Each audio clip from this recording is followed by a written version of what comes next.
Everyone guys, দেখেন বাইরের দৃশ্যটা কত সুন্দর। ওয়াও, দেখেন। মানুষ তো মনে করে আমরা বিদেশ কোম্পানিতে, আমি থাকি কুয়েত, কোম্পানিতে জব করি।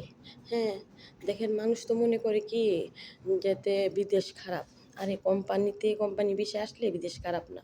এটি কি আপ লোভ যদি কেউই না করে, নিজে ঠিক থাকে, তাহলে সব ঠিক।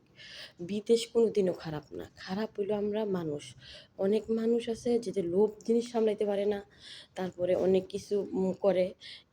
আমরা নিজে কর্ম করে খাবো, মানুষের কোনো কিছুর দিকে লোভ করবো না, নিরাপদে থাকবো, সবাইকে সুন্দর করে কথা বলবো, সবাইরে যাতে নিজের ইমানটা নিয়ে, আমরা মুসলমান যাতে নিজের ইমান নিয়ে থাকতে পারি, চলতে পারি।